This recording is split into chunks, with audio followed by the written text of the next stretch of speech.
kitchen. Wait a minute. Haven't we already won? No.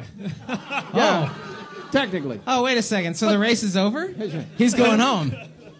I've run far enough. We're not hard, man. You don't want to if 2 settle. for 3 is good enough for you, Come then on. you won. You won 100%. Come on.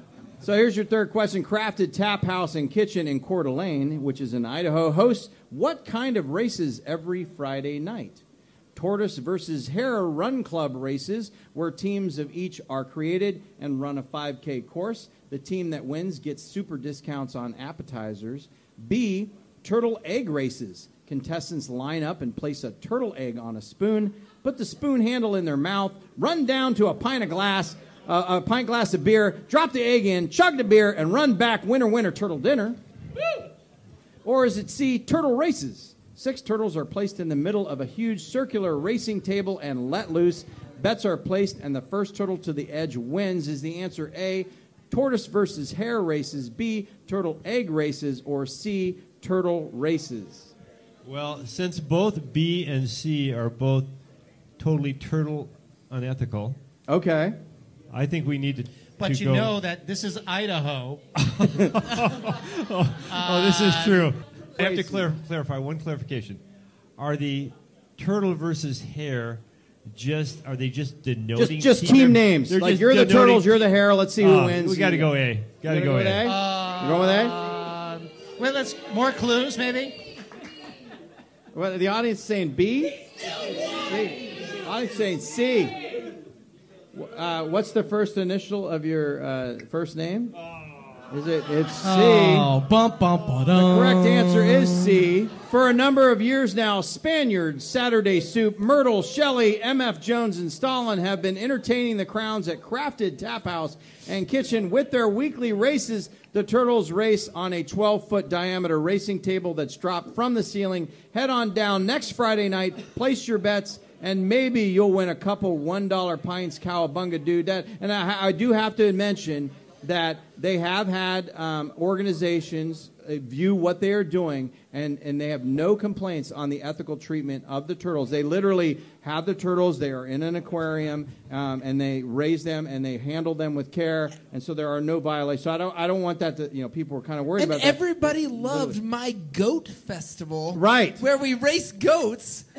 Right. That's not unethical. Well, they're reptiles. Gosh darn it. And we talked about the strangling. But goats can give consent. I don't know about a turtle. Right. So, actually, about the I'm goats. so ashamed. Where do you get your information? Yeah, there's a brewery in Sunnyside, actually, this last year that had Goat Fest. Right. And it was a big Maibach festival. They invited a bunch of breweries. Right. And roasted a goat. And roasted a goat. Yeah. The loser. Peggy outran him. They just kept telling the goat, like, you're was terrible not a at live this, goat. and you're You really didn't bad get at that. No. They roasted it? You didn't get to pet it or anything beforehand. It was very humane. So instead of like, hey, if Peggy wins, she gets the beer named after her. No, if Peggy loses, we're going to eat her. Sorry, Peggy. Sorry, Peggy. Well, you wouldn't want to eat Peggy because she's missing one leg. That's less food for everybody, right? I mean, I'll take another leg, please, Chris. I'm That's sorry, right. we're out. We're out. God darn it. Dave, how did Craig do on our quiz? Well, maybe he should have quit while he was ahead. 2 out of 3. All right. And that's a win in our book. Well, Craig Deitz, thanks so much for joining us on Wee Wee Don't Tell Me. It's been a pleasure to talk to you. Make sure to head up to Green Bluff and visit Bodacious Berries and Big Barn Brewing for a fall adventure you won't regret. Pick your own fruit, drink some Radical craft beer, and enjoy the autumnal bliss that surrounds you. Ladies and gentlemen, that wraps up this part of the show. We'll now take a break and be back in just a moment with another contestant and a game we call Beer Limericks.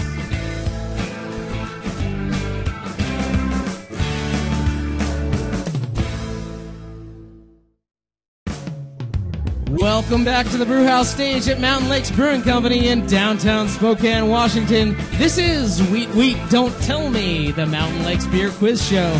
And once again, as always, your host, Chris Cindric! Thank you, Dave, and thank you, everybody. And now a game where you have to listen for the rhyme. It's called Beer Limericks.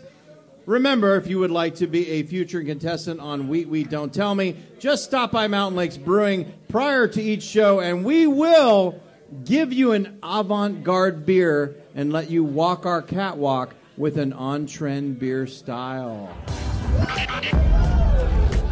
Sometimes they're sexy. Hello and welcome to Wheat, Don't Tell Me. Tell us your name and a little bit about yourself. I'm Harmony Warren, and I once sailed on a 22-foot sloop for 6 weeks without a toilet. Okay, so a 22-foot sloop. And where was this? Where were you? Mediterranean. In the Mediterranean. And so is this a college event? When was this in your life? Mid-20s. Mid-20s, and then these were with people you knew, or you just ran off with people that stole a sloop, and like you're one of those, or how this happened? Friends we had.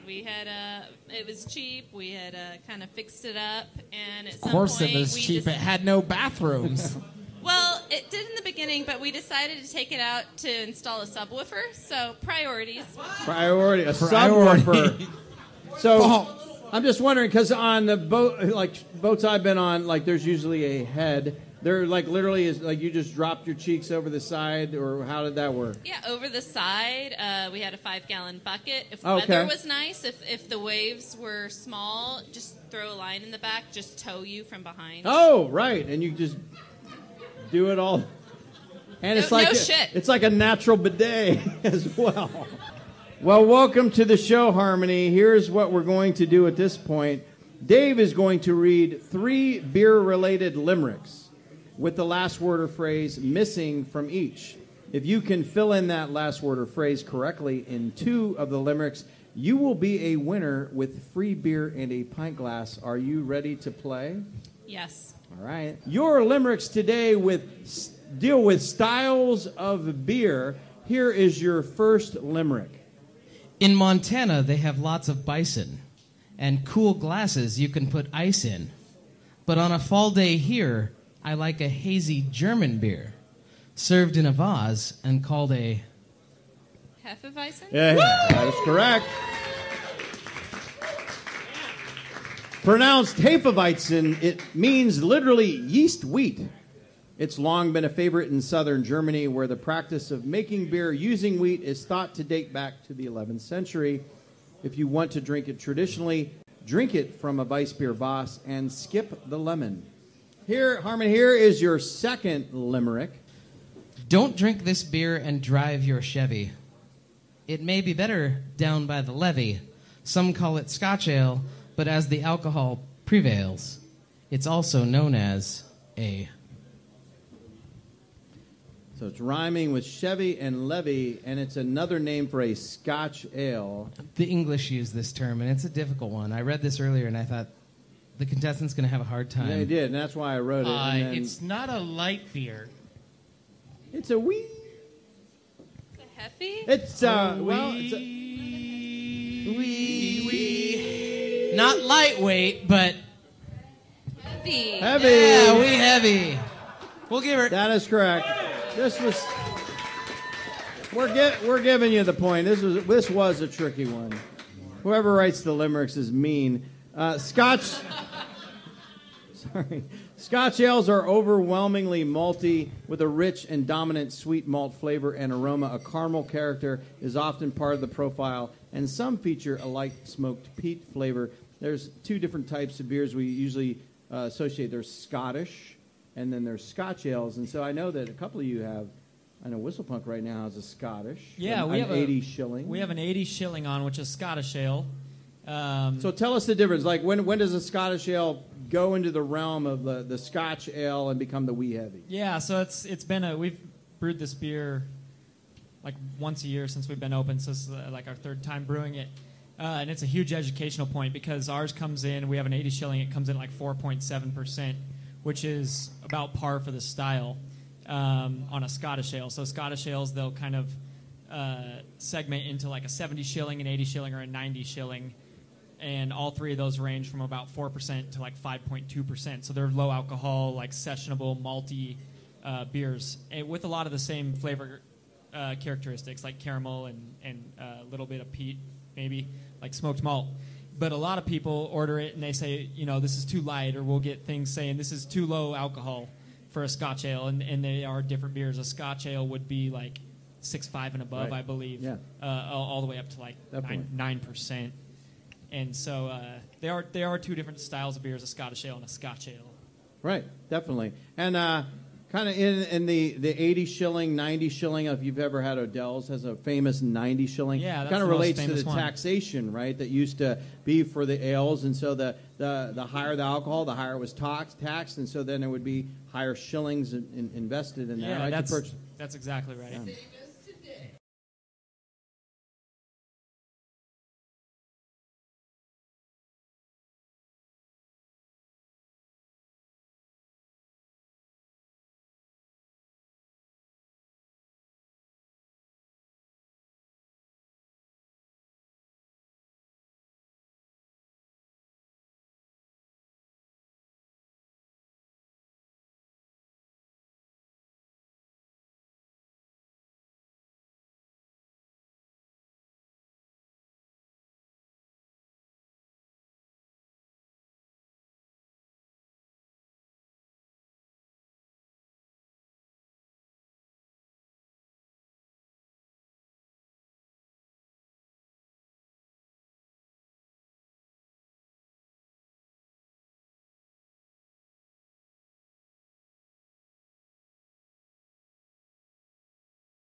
Before we move on to our next session, we'd like to take a moment to recognize our resources for today's podcast, including the Houston Chronicle, goodbeerhunting.com, myrecipes.com, newfoodeconomy.org, turtlesurvivalalliance.com, upworthy.com, the Inlander, the Spokesman Review, Tasting Beer by Randy Mosher, the Philadelphia Inquirer, Longmont Times, BlueRidgeOutdoors.com, SunnyRest.com, and Craft Beer and Brewing Magazine.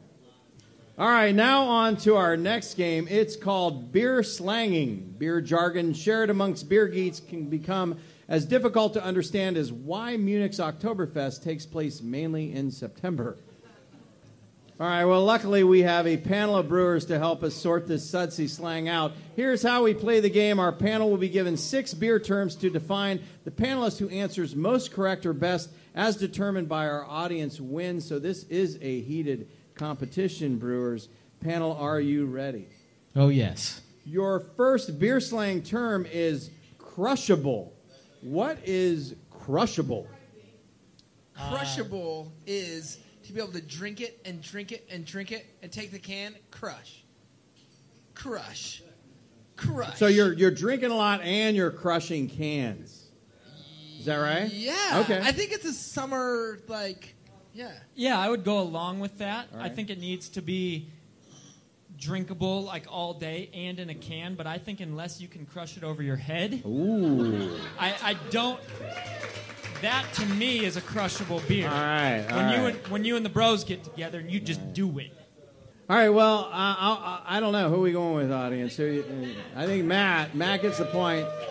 Thanks, guys. For the forehead crush, an easily drinkable beer, usually with a mid-level ABV and a well-balanced character, is the actual answer. I always have a designated driver when I head up to Big Barn Brewing because that Brenna A. Stewardship Red is so crushable. Yeah.